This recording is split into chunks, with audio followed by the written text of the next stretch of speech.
Welcome to Pallavi TV.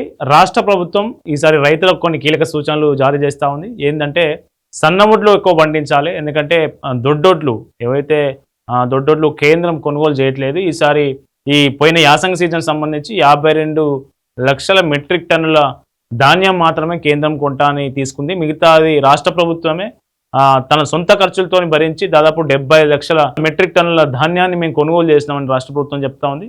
So నిజానికి వరి సాగు పెరుగుతూ ఉంది, కొనుగోలు ఏమో తగ్గుతూ ఉంది. అంటే కేంద్ర ప్రభుత్వం కొనుగోలు చేసే తీసుకుంటున్నటువంటి ఏదైతే ఫుడ్ సెక్యూరిటీ ఆఫ్ ఇండియా ఏదైతే ఎఫ్సిఐ ఉందో, ఎఫ్సిఐ సేకరిస్తున్నటువంటి మొత్తం తగ్గుతూ వస్తూ ఉంది. ఈ నేపథ్యంలోనే రాష్ట్ర ప్రభుత్వం లాభదాయకమైన సన్న వడ్లు సాగు చేయాలి రైతులందరని ఒక 8 రకాల సన్న వడ్ల లిస్టును తాజాగా రిలీజ్ చేసింది.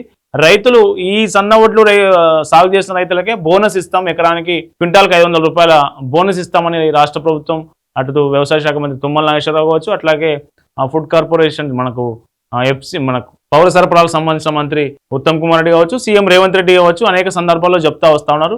అసలు ఆ 8 రకాల వడ్లు ఏంటి సన్న వడ్లు, 8 రకాల సన్న వడ్లు ఏంటి, వాటి పంటకాలం ఎంత ఒకసారి చూద్దాం. సో 8 రకాల సన్న వడ్లు బీపీటీ 5204, దీన్నే సాంబా మాసూరి అంటారు.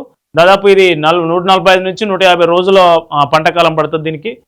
సెకండ్ RNR 15048, దీన్ని తెలంగాణ సోనా అంటారు. తెలంగాణ సోనా అంటే ఇది మన తెలంగాణకు సంబంధించినటువంటి వ్యవసాయ శాస్త్రవేత్తలు ఈ రకాన్ని కనుగొన్నారు. ఇది తక్కువ గ్లూకోజ్ ఉన్నటువంటి, నిజానికి ఏదైతే మనకు షుగర్ పేషెంట్లు కావచ్చు, మిగతా ఎవరైతే వీళ్ళు ఉంటారో వాళ్ళు తినడానికి ఇది అనువైన సన్న రకం అని శాస్త్రవేత్తలు కూడా దీన్ని తేల్చడం జరిగింది. ఇది మన తెలంగాణ కాబట్టి తెలంగాణ సోనా. హెచ్ఎంటి సోనా కూడా 135 నుంచి 145 రోజులు. సో జై శ్రీరామ్ అనేది జై శ్రీరామ్ కూడా అత్యంత సన్న రకమైన బియ్యం, చూస్తే చాలా సన్నగా ఉంటాయి. సో ఇది కమర్షియల్గా అంటే మనం సేల్ చేయడానికి ఎక్కువ లాభం వచ్చే రకం ఇది జై శ్రీరామ్ అనేది. ఇది కూడా పంటకాలం 130 నుంచి 140 రోజులు. అట్లాగే KNM 1638, సో ఇది కూడా 130 రోజుల పాటు పంటకాలం ఉంది. WGL 44 వరంగల్ 44, దీన్ని 130 నుంచి 140 రోజులు, ఇది తక్కువ కాలమే. నెక్స్ట్ WGL 962, ఇది కూడా వరంగల్ సంబంధించింది. 962 130 నుంచి 130 రోజులు.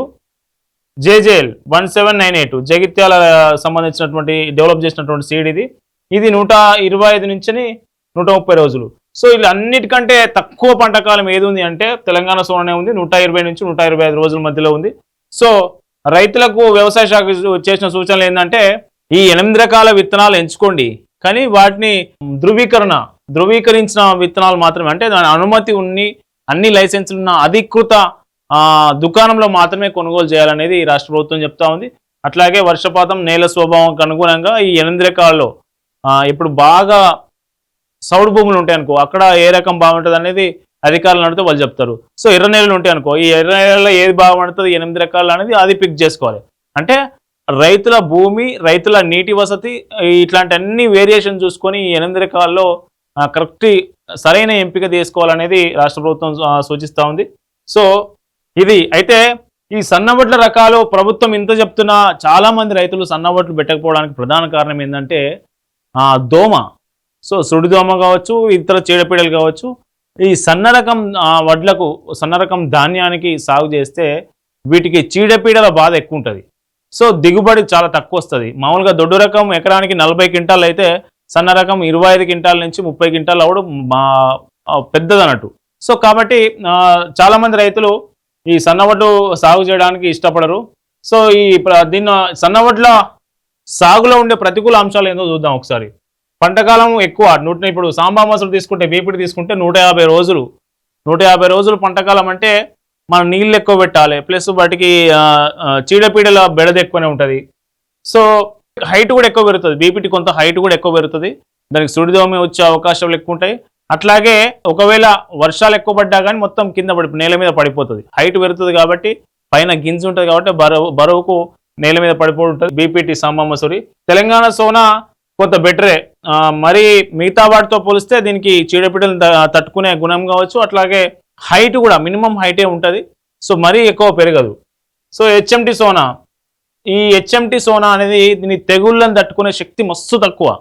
అంటే ఎక్కువ తెగుళ్ళు ఆశించే అవకాశం ఉంటుంది అన్నట్టు. ఇప్పుడు తెగుళ్ళు ఎక్కువ వచ్చే వడ్ల రకం, ధాన్యం రకం ఉంటే దానికి ఎక్కువ మందులు కొట్టాల్సి వస్తుంది, పెట్టుబడి ఎక్కువ అవుతుంది. ప్లస్ పంటకాలం కూడా దాదాపు 130 నుంచి 140 రోజుల వరకు పంటకాలం ఉంది.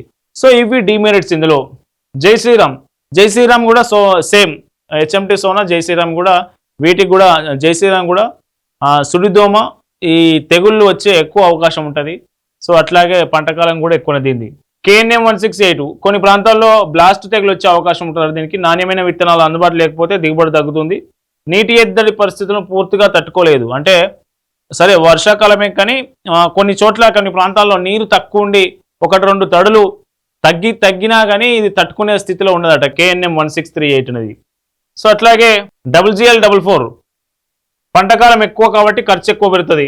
కాండం బలహీనంగా ఉంటే పడిపోయే ప్రమాదం ఉంది. పురుగు మందుల వినియోగం అవసరం ఎక్కువ ఉంటుందట. సో GGL 962 అధిక వర్షాలు లేదా నీరు నిల్వ ఉంటే దిగుబడి తగ్గే అవకాశం. అంటే బాగా నీళ్లుంటే పనికిరాదు అది. సో బాగా నీళ్ళున్న ప్రాంతాల్లో రైతులు దీన్ని ఎంపిక చేసుకోకపోవడమే ఉత్తమం.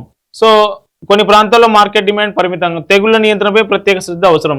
JJL కొత్త రకం కావడంతో రైతులకు అనుభవం తక్కువ, విత్తనాల లభ్యత పరిమితంగా ఉండొచ్చు. కొన్ని ప్రాంతాల్లో స్థిరమైన దిగుబడి ఇంకా పూర్తి సమాచారం లేదనేది చెప్తా ఉంది. ఇది మనకు 8 రకాల వడ్లను సాగు చేయడంలో ఉన్నటువంటి ఇబ్బందులు, చీడపీడలు, తెగుళ్ళు, మందుల పిచికారీ చేయడం, దాని హైటు, దానికి అందే నీళ్లు, సో ఇవన్నీ ఇంపాక్ట్ చేస్తాయి. కాబట్టి 8 రకాల ఏది మీ భూమి స్వభావానికి, ఏది మీ నీటి లభ్యతకు ఏది అనువుగా ఉంటుందో ఆ రకాన్ని రైతులు సెలెక్ట్ చేసుకొని ఇప్పుడు విత్తనాలు నార్లు పోసుకొని నాటేసుకుంటే బాగుంటుంది అనేది అటు వ్యవసాయ శాఖ అధికారులు కావచ్చు, ప్రభుత్వం కావచ్చు చెప్తా ఉంది.